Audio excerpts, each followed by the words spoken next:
사도행전 18장을 보면 바울이 주님의 인도하심을 따라서 2차 선교 여행을 떠나게 되었는데, 아가야의 수도인 고린도에 가서 1년 6개월을 지나면서 그곳에서 복음을 전해서 예수를 믿는 성도들이 늘어갔고, 또한 고린도 교회를 하나님께서 원하시는 그런 교회로 세워가는 사역을 감당했음을 보게 되는데, 그때 고린도는 지금의 그리스 중남부 또는 아테네에서 가까운 거리에 위치해 있는데, 사도 바울이 이 서신을 쓸 당시에 고린도 도시의 인구가 약 60만 명이 되었다. 그런데 2000년이 이제 지난 지금은 한 3만 명 정도밖에 되지 않은 조그만 시골이 되었다. 그래서 바울이 사역하는 동안 그 교회는 참 순수한 신앙을 가지고 아름답게 잘 성장했는데, 이제 바울이 고린도를 떠나서 에베소로 또 다른 지역으로 가서 사역을 감당하면서 거짓 교사들이 그 교회 안에 이제 들어오게 되었어요. 교회 성도들의 신앙이 갈수록 더 굳건해지고, 또 말씀에 순종하면서 성령의 충만함을 받아서 더 귀하게 사랑하면서 또 귀한 사역에 협력해야 되는데, 그렇지 못했어요. 하나님 앞에도 신실하지 못했고, 하나님 말씀 불순종하고, 또 전에 함께 섬겼던 사도 바울을 대적하고 그가 전한 복음도 거부를 했고, 또 도덕적으로 많이 타락하게 되어서 신앙의 아름다움을 그들에게서 찾아볼 수 없게 되었습니다. 그래서 세월이 지날수록 신앙이 더 좋아져 가야 되는데 신앙의 변질을 가져오게 된 것입니다. 그 다음에 인간관계도 갈수록 아름다워져야 되는데 그 인간관계가 변질이 되어져서 참 인간관계의 만남을 통해서 주어지는 많은 참 복을 함께 누려야 되는데 그런 것이 없었고, 또한 절제하지 못하는 무절제한 삶을 산다고 하는 그런 소식을 사도 바울이 다른 지역에서 들은 거예요. 참 자기가 섬겼던 그런 교회의 성도들이 믿음이 온전치 못하고, 또한 하나님께서 분부하신 복음의 사역도 잘 감당하지 못하고 하나님의 자녀들다운 아름다움이 보이지 않는다는 그런 소리를 들었을 때 너무 가슴이 아팠어요. 너무 가슴이 아파서 그냥 있을 수 없어서 눈물을 흘리면서 기도하는 가운데 사랑하는 마음으로 그들의 신앙을 격려하고, 또한 바로 세우기 위해서 쓴 서신이 고린도 전후서와 특별히 고린도후서 오늘 13장의 말씀이 되는 것입니다. 고린도는 그때 당시 우상이 가득한 도시였어 사람들에게 복음을 전해도 예수 그리스도의 참 죽으심과 부활의 복음을 증거해도 사람들은 잘 받아들이지를 않았어요.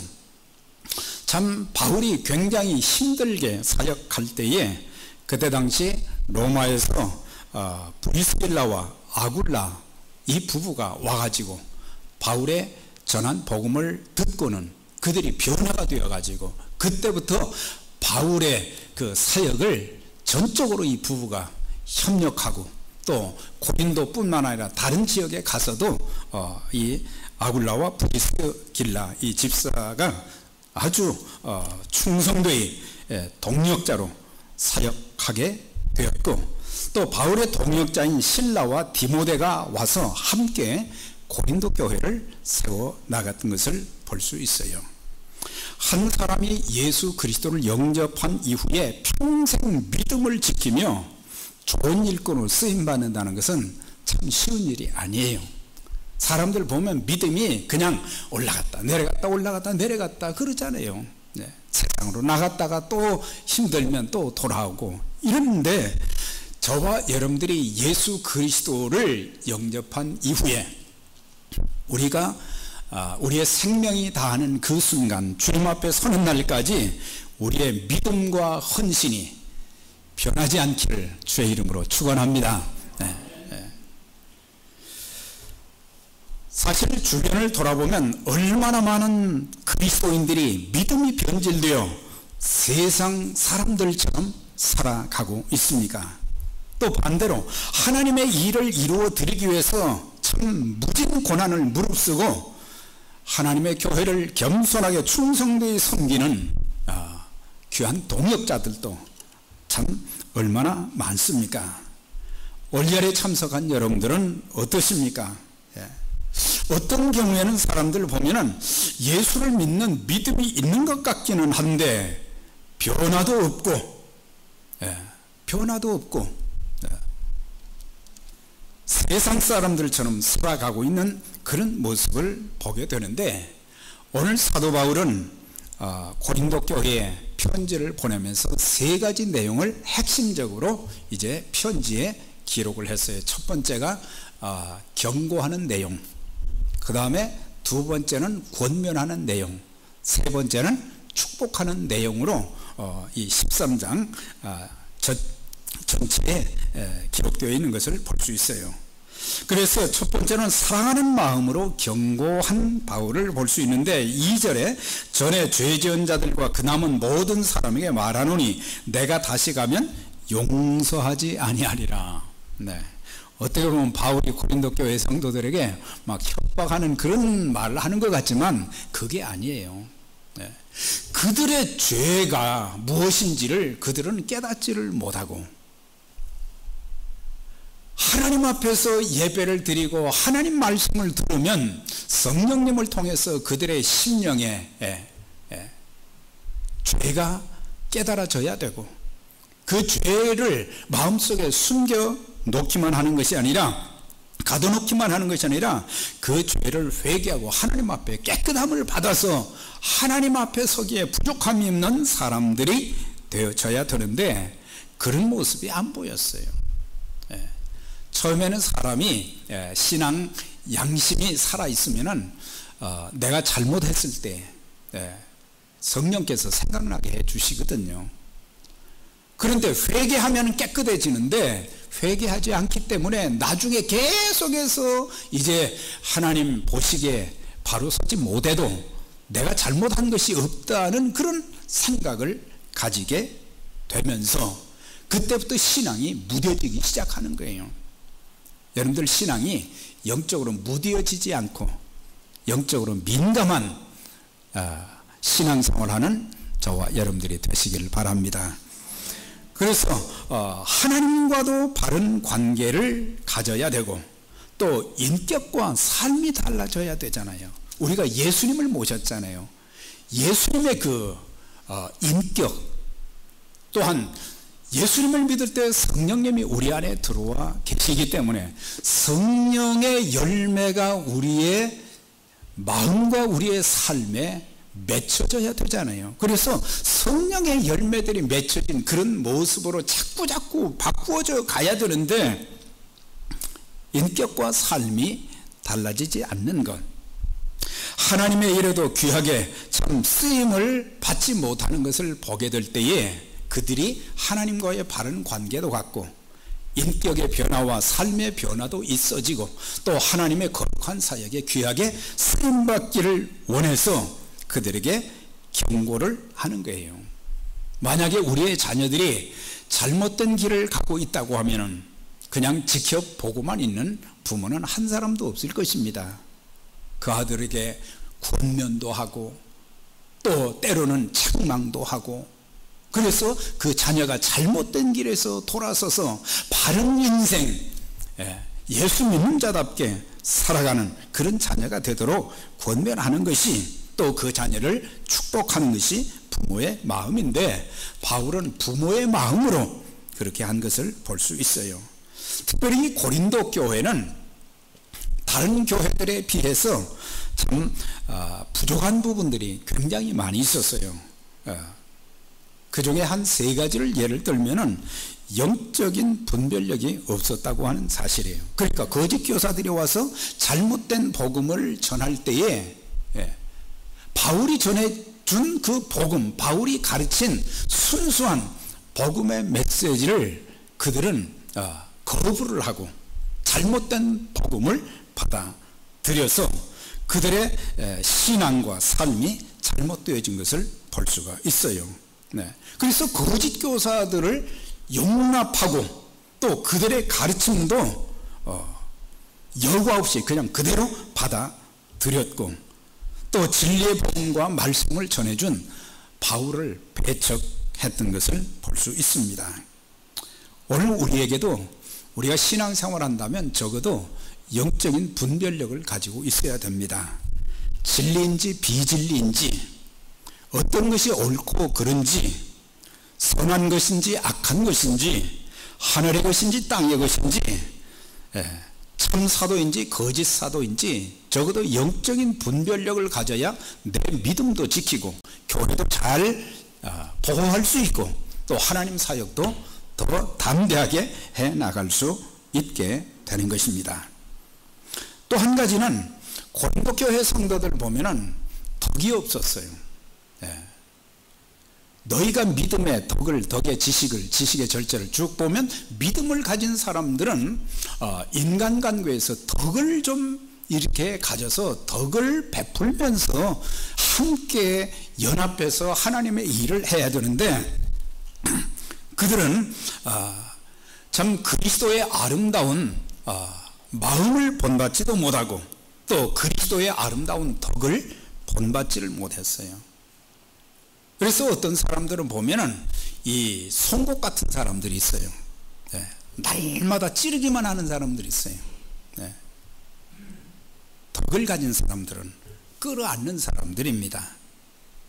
그리고 화합하는 사람들이고 서로 연합하는 사람들이고 위로하는 사람들이고 격려하는 사람들이고, 그래서 관용, 빌립보 교회 바울이 권면한 것처럼 주께서 가까우신데 좀 관용하는 자들이 되어져야 된다. 우리는 나와 다르면 사람들을 사정없이 우리가 깎아내리고 그럴 때가 많잖아요. 덕이 있어야 돼요. 사람은 아무리 지식이 많고 아무리 은사가 많고 아무리 능력이 많아도 덕이 없으면 안 되는 거죠. 그 다음에 그들은 하모니를 이루지 못했다는 거예요. 조화를 이루지 못해서 그들은 서로 하모니를 이루면서 각자에게 주어진 은사를 가지고 서로 연합해서 참 하나님의 교회를 잘 섬겨야 되는데 그런 모습이 없어서 함께 신앙생활하는 교인들을 막 배척하기 시작했고 또 시기와 다툼과 분냄과 당기는 것, 비방과 수군거림, 이런 것들로 참 교회를 또 믿음의 형제 자매들, 그리스도의 피로 말미암아 값을 주고 산 형제와 자매들을 아주 힘들게 만들었던 것이 고린도 교회였다. 그래서 바울은 그 성도들이 신앙의 정도를 걷고 하나님 자녀다운 모습, 교회의 아름다운 모습을 회복시켜 주시기 위해서 이런 것들은 좀 회개하라 그랬어요. 사람들이 하나님 이것 주십시오, 꼭 주셔야 됩니다, 그런 기도는 잘하지만 하나님 앞에 내 잘못된 것을 보면서 회개하는 그런 기도는 참 부족한 것이 오늘날의 참 그리스도인들의 모습 속에서 많이 나타나요. 어떤 분이 글을 썼어요. 한국교회 마지막 기회는 지금 회개하는 것이다. 회개가 없으면 한국교회는 소망이 없다 그랬는데 한국교회만 그런 것이 아니라 오늘날 많은 그리스도인들이 하나님 앞에 서서 자신을 성찰하면서 나에게 부족한 것, 내가 고쳐야 될 것, 내가 다듬어야 될 것이 무엇인가, 내가 좀 새롭게 해야 될 것이 무엇인가, 하나님의 말씀대로 내가 어떻게 살아야 되겠다, 이런 것들, 살지 못한 것들을 회개해야 되는데 그런 모습들이 참 부족한 것이 참 많습니다. 바울이 이렇게 내가 가면 용서하지 않는다는 그 말은 바로 협박이 아닌 그들의 영혼을 바로 세우고 교회를 바로 세운 거예요. 그래서 오늘날 교회가 바로 세워지면은 하나님이 기뻐하시는 귀한 사역들을 많이 할 수가 있어요. 그래서 빌립보 교회나 또 다른 여러 교회들 보면은 하나님의 일에 귀하게 쓰임 받았는데, 이 고린도 교회는 하나님의 일에 귀하게 쓰임 받은 그런 모습들이 별로 나타나지를 않아요. 교회 내적인 문제로 늘 씨름했던 그런 것을 볼 수 있어요. 그래서 우리가 불신자와 같은 그런 모습의 교회 생활, 또한 하나님의 영광도 드러내지 못하고 간증이는 축복된 삶도 우리가 살아야 되는데, 회개가 없으면 그렇게 살 수가 없고 전도에 선한 영향력도 끼칠 수 없는 거예요. 우리가 전도할 때 전도지를 나눠주거나 복음을 전합니다. 그런데 꼭 같이 가야 될 게 있어요. 내 삶이 하나님 앞에서 깨끗하고 성령으로 충만하고 그리스도의 향기를 풍기면서 그 일을 해야지, 그렇지 않으면 오히려 하나님의 영광을 가리울 수 있는 거예요. 저와 여러분들은 오늘 하나님 앞에 서서 우리의 모습을 살펴보면서 참된 회개를 통해서 그리스도인의 참모습을 회복하고, 또 직분자의 참모습, 교회의 참모습을 회복하는 귀한 역사가 있기를 주의 이름으로 축원합니다. 그 다음에 이제 두 번째는 권면입니다. 두 가지 권면이 여기서 나오는데, 첫 번째 권면이 5절에 나와 있어요. 너희가 믿음에 있는가 너희 자신을 시험하고 너희 자신을 확증하라 그랬어요. 정말 내가 예수 그리스도를 믿는 믿음 안에 있는가, 이것을 테스트하라는 거예요. 좀 시험해 보라고 하는 거예요. 만약에 그리스도께서 너희 안에 계신 줄을 알지 못한다면 너희는 버리운 자라 그랬어요. 버리운 자는 것은 구원받지 못한 자라는 거죠. 우리가 이 종교 생활을 하면 안 되는 거죠. 예수 그리스도는 생명이십니다. 생명 되신 그 주님과의 만남을 통해서 우리의 신앙과 인격과 삶 전체가, 인생의 목표가 바꾸어지고, 그리고 내 안에 계신 성령께서 늘 말씀하시는 그런 말씀을 따라서 살아가야 되는데 그렇지 못한 건, 그래서 바울은 고린도 교회 성도들에게 정말 참 믿음이 있는가, 너희 안에 그리스도께서 확실히 계신 것을 인정하는가, 그리스도께서, 성령께서 여러분들의 심령 안에 계신 분들만 한번 아멘 하시기 바랍니다. 이 확신이 없으면 이거 큰일 나는 거예요.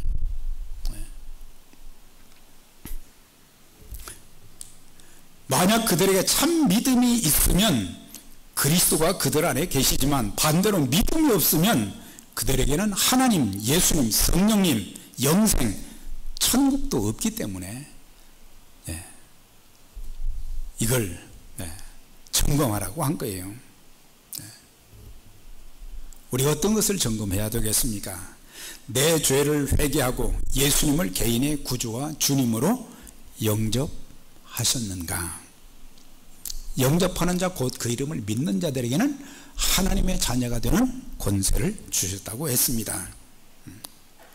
내가 하나님 앞에 죄인이라는 것, 죄로 인해서 나는 하나님의 진노와 심판을 받게 되었다는 것, 영원한 지옥 형벌에 던져지게 되었다는 이 사실을 깨닫고 예수 그리스도를 구세주와 주님으로 영접하면, 회개하고 영접하게 되면은 바로 그리스도께서 우리 죄를 대신 짊어지시고 십자가에 죽으신 것, 사흘 만에 또한 다시 살아나신 것, 나의 모든 죄를 해가고 예수님을 내 마음에 영접할 때에 성령께서 우리 안에 들어오셔서 함께해 주시는 것입니다. 그래서 그리스도를 내 마음에 구세주와 주님으로 영접하지 못했다고 하면 나는 주님과 상관이 없다라고 하는 거예요. 고린도전서 3장 6절과 6장 19절에도 바울은 그들에게 이렇게 권면을 했어요. 너희가 하나님의 성령이었고 하나님의 성령이 너희 안에 계신 것을 너희가 알지 못하느냐. 알아야 된다는 거죠. 알지 못하느냐. 너희 몸은 하나님께로부터 받은 바 너희 가운데 계신 성령의 전인 줄 알지 못하느냐 그랬어요. 예. 성령의 전이 우리의 마음이다. 예. 그래서 개인의 구주로 영접했는가 그걸 확인하라는 거예요. 예. 오늘날 교회에 나오는 모든 분들이 이것이 분명해야 된다는 거죠. 그래야 참 믿음을 가지고 생명 걸고 신앙생활을 할 수 있는 거예요. 예. 예. 또한 예수를 영접하면 성령께서 내주하시며 우리가 하나님의 자녀가 된 것을 친히 증거해 주신다 그랬어요. 성령이 친히 우리 영으로 더불어 우리가 하나님의 자녀인 것을 증언하시나니 양자의 영을 받았으므로 우리가 아바 아버지라 부르짖느니라. 자녀이면 또한 상속자 곧 하나님의 상속자요 그리스도와 함께한 상속자니 그랬어요. 양자의 영은 성령님을 말하는데 성령께서 친히 우리가 하나님의 자녀인 것을 증언해 주신다. 하나님의 말씀이 증언해 주시고 성령님이 증언해 주시며 성령이 우리 안에 계신 것을 이제 확신하는 그런 사람들, 그리스도를 모신 사람들은 하나님의 자녀가 되는 거예요. 하나님의 자녀. 하나님의 자녀가 되는 권세. 하나님의 자녀가 되면 하나님의 돌보심을 받습니다. 하나님의 인도하심을 받게 됩니다. 그리고 하나님께 구하면 하나님께서 그 구하는 것을 허락해 주십니다. 나중에 부활의 영광에도 참여하게 되어지고 천국의 기업을 상속받게 되는 것입니다. 중요한 것은 바로 성령께서 내가 예수님을 영접했을 때 하나님의 자녀가 되었다는 그것을 우리에게 확인시켜 주는 것입니다. 그래서 성령님을 모신 사람은 이 땅에 사는 동안 자신의 생각, 자신의 뜻대로 사는 자가 아닌 성령의 인도하심을 따라 사는 자가 되는 것입니다. 우리가 예수님을 구세주와 주님으로 모시고 성령이 내 마음에 전을 삼고 계신다고 믿기도 하는데도 불구하고 어떤 사람들은 자기 생각, 자기 주관이 늘 앞서는 경우들이 있어요. 내 생각, 내 주관, 내 지식 이거 다 내려놓아야 됩니다. 하나님 앞에 모든 것을 의탁하게 되면 성령께서는 영원한 보혜사로 우리와 함께 하시고 하나님의 뜻을 따라 살게 하시고 우리에게 성령님은 능력을 주셔서 담대하게 하시고 성령의 능력으로 무장되어서 주의 거룩한 일에 참 복되게 쓰임받는 믿음의 가족들이 되시기를 바랍니다. 또한 성령의 능력이 있으면 우리는 마귀를 두려워하지도 않고 세상을 두려워하지도 않고 내 환경이 참 힘들고 어려워도 그 두려워하지 않아요. 또한 성령으로 충만하게 되면 성령의 열매가 맺혀지는 거예요. 사랑과 희락과 화평과 자비와 양선과 충성과 온유와 절제의 그런 열매들이 맺혀지게 되는 거예요. 정말 사랑이 있어야 되는데 에베소 교회 성도들처럼 첫사랑이 없는 경우도 많고 기쁨이 있어야 되는데 기쁨이 없고 화평해야 되는데 화평이 없고 오래 참아야 되는데 오래 참지를 못하고 급히 말하고 급히 분노하고 조심해야죠. 그래서 우리가 이렇게 성령의 열매와 성령의 충만함을 받아서 하나님 앞에 귀하게 쓰임 받아야 된다. 또 한 가지, 하나님을 사랑하고 이웃을 사랑하고 교회를 사랑하는 것을 보면은 그 사람이 성령님을 모신 자인지 아닌지 알 수 있다고 하는 것입니다. 다시 말하면 성령님을 통해서 거듭난 자는 사랑하는 자다라고 하는 거예요. 사랑하는 자. 하나님의 사랑은 뭐예요? 그리스도인들에게 예배로 인도하십니다. 어떤 경우가 있어도 예배를 그의 신앙의 첫순위로 꼽는 거예요. 무슨 일이 있어도 나는 평생 하나님과 약속한 예배의 삶을 내가 바로 살아야 되겠다. 또한 우리가 성령님을 모신 사람들은 하나님 말씀에도 순종하는 거예요. 하나님 말씀, 나의 계명을 가지고 지키는 자라야 나를 사랑하는 자니, 나를 사랑하는 자는 내 아버지께 사랑을 받을 것이요 나도 그에게 내 사랑을 나타낼 것이다 그랬어요. 그러니까 하나님 말씀 순종하는 것을 보면서 저 사람이 하나님 사랑하는 사람이다, 그걸 알 수 있어요. 하나님이 우리에게 주신 말씀들 많잖아요. 우리는 수없이 하나님 말씀 들었는데 그 말씀대로 살려고 몸부림을 치고, 하나님 말씀대로 내가 살아야 되는데, 내가 주님 사랑합니다, 그런 말을 한다면 우리는 말씀에 순종하게 되어지고, 하나님 사랑하는 사람은 하나님과 교제하기를 힘쓰는 거예요. 기도생활, 하나님과 내 기도하는 그 시간, 그때가 가장 즐겁다. 하나님과 교제하는 것을 즐거워하게 되어지고, 또한 복음의 사명을 감당하는 그것을 볼 수 있다. 어떻게든지 영혼을 구원하고 어떻게든지 하나님이 기뻐하시는 선교적인 사역을 내가 감당하고, 또한 영혼들을 주님 앞으로 인도해야 되겠다. 그게 사랑의 마음이 있을 때 되어지는 것이고, 이웃사랑은 뭘로 나타나요? 선교와 구제로 나타나고, 다른 성도들과의 관계에서는 내가 성령 받은 사람이라면 관용하고 친절하게 되는 거예요. 누구든지 용납을 하는 거예요. 저 사람은 안 돼, 그게 아니에요. 우리 주님은 한 번도 주님 앞에 오는 사람들을 거절하신 적이 없어요. 근데 우리는 나와 생각이 다르고 나보다 뭐가 다르다고 그러면 우리는 이렇게 대하지 않으려고 할 때가 많잖아요. 성령님을 모신 사람들은 관용하는 사람은 조금 마음을 넓혀서 받아주는 거예요.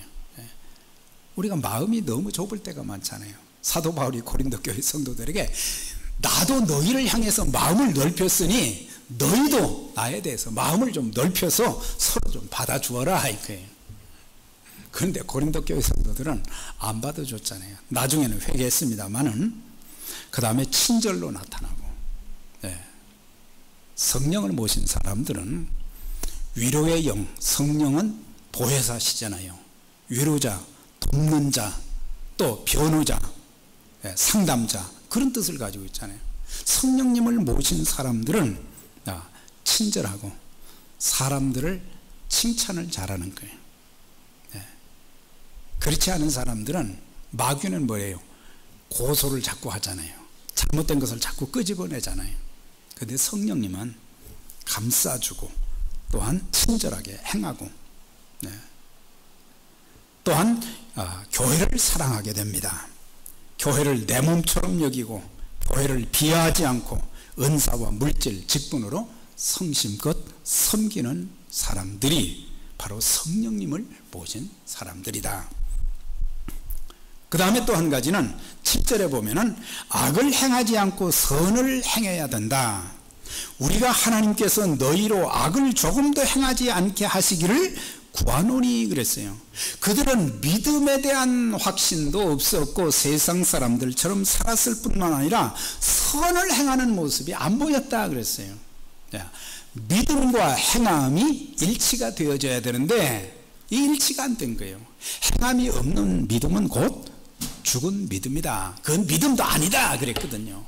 그러니까 내가 예수를 믿었다고 하면 믿는 자의 그 모습이 나의 삶을 통해서, 인간관계나 삶을 통해서나 사역을 통해서 그것이 나타나줘야 되는데 하나도 안 보이는 거예요.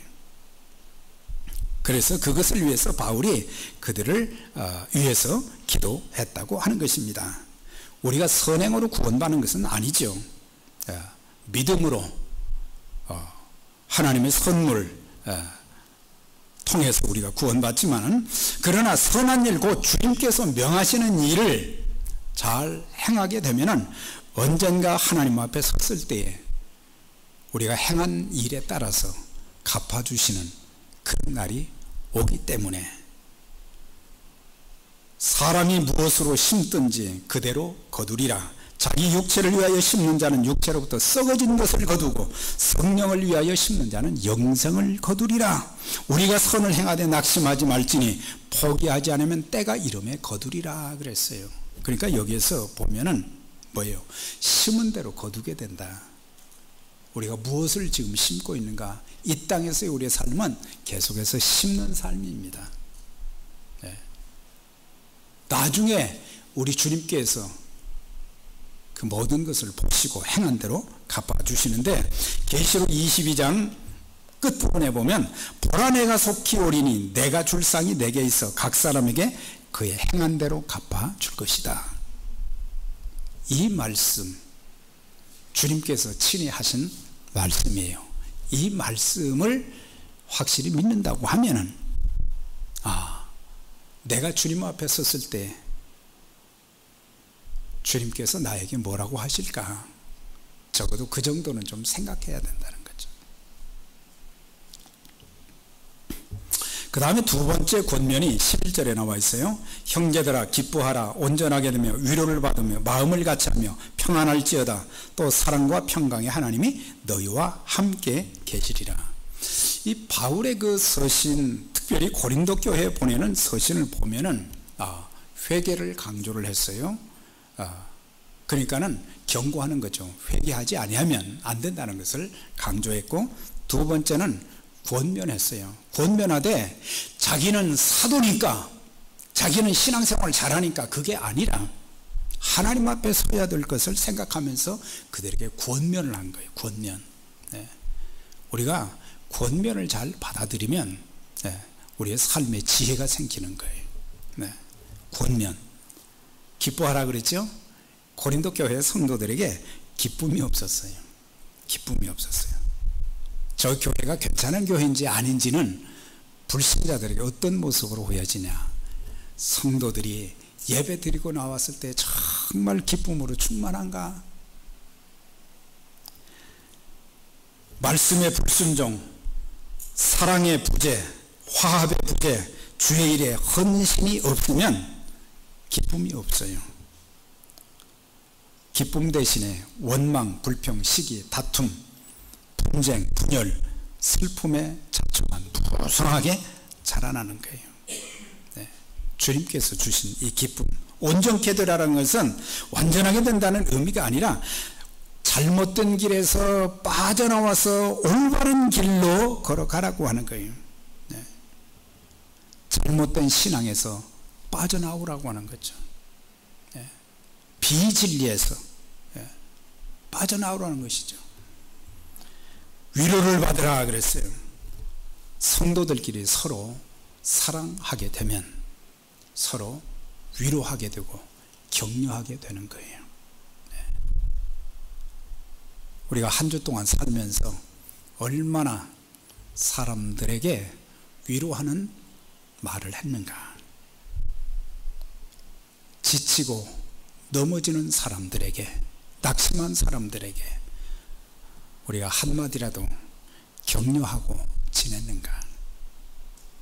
우리는 내 믿음만 지키면 된다 그렇게 생각하는데 그런 신앙이 아직도 좀 얕은 거예요. 마음을 같이 하라. 다투지 말고 한 마음이 되라는 거예요. 하나님의 일을 하는 사람들에게 중요한 것 중에 하나가 서로 마음을 같이 한다고 하는 거예요. 내 생각이 다르고 내 주장이 다르고 내 지식이 다르고 모든 것이 다 다를지라도 우리는 그리스도에게 맞추면서 서로 연합해서 한 마음 되어서 하나님의 일을 해야 된다. 그 다음에 평안할지어다 그랬어요. 형제들과 화목하고 조화를 이루면서 살라고 하는 거예요. 이것을 권면했어요.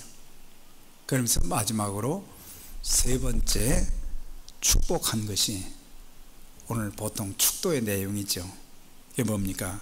주 예수 그리스도의 은혜와 고린도 교회 성도들이 부족한 면이 많아도 하나님이 택한 성도들, 하나님이 핏값 주고 사신 그 교회 성도들이잖아요. 주 예수 그리스도의 은혜가 충만하기를 소원하고, 또한 하나님 아버지의 사랑하심이 충만하고, 또한 성령님의 교통하심이 너희 무리와 함께 있을지어다 그랬어요. 이게 축도의 내용인데, 우리가 살면서 주 예수 그리스도의 은혜, 구원받는 은혜도 있지만 우리의 삶 속에서 베풀어 주시는 은혜가 너무 많은 거예요. 그런 은혜를 좀 많이 받고, 하나님 아버지께서 얼마나 그들을 사랑하신다는 것을 체험하고, 기도할 때마다 성령의 교통하심을 통해서 성령님의 음성을 듣고 성령님의 인도하심을 받고 성령의 능력을 의지하고 하나님의 뜻대로 순종하고자 하면 성령께서 우리의 길을 아름답게 인도해 주신다고 하는 것입니다. 사랑하는 여러분, 오늘 우리 모두 교회 생활을 오래 한 것, 직분자인 것이 자랑거리가 아닌 내가 예수를 믿어 하나님의 자녀가 되었고 성령께서 내 안에 영원히 함께 하시는 것을 확신하는 믿음을 우리가 가져야 할 것입니다. 이제 하나님의 경고와 권면과 이 모든 내용을 잘 받아들여서 교회의 덕을 세우며 하나님의 일을 이루어드리는 그 귀한 일에 복된 도구들로, 또 복음의 사명자들로 평생 아름답게 귀하게 쓰임받는 주의 몸된 교회, 또 저와 여러분 되시기를 주의 이름으로 축원합니다. 전능하신 하나님 아버지 감사합니다. 오늘도 우리에게 주신 말씀을 마음에 새기고, 저희들 회개할 것은 회개하게 하시고 권면받을 것은 권면받게 하시고, 우리의 신앙과 인격과 삶이 달라지고 우리의 섬김과 봉사가 달라지고, 특별히 성령의 충만함을 받아서 하나님의 뜻을 받들어서 마지막 시대에 다시 오실 주님 앞에 칭찬과 또한 상급받는 하나님의 백성들, 하나님의 교회가 될 수 있도록 우리 각자의 마음을 주장해 주시고, 또 주님께서 피로 값주고 세워주신 에베네셀 선교교회가 이 마지막 시대에 주님 앞에 가장 아름다운 모습으로 세워지고 귀한 복음의 사명, 선교와 구제의 사명을 잘 감당하는 일에 앞장서서 쓰임받는 복된 교회, 믿음의 가족들 되게 해 주옵소서. 예수님 이름으로 기도드리옵나이다. 아멘.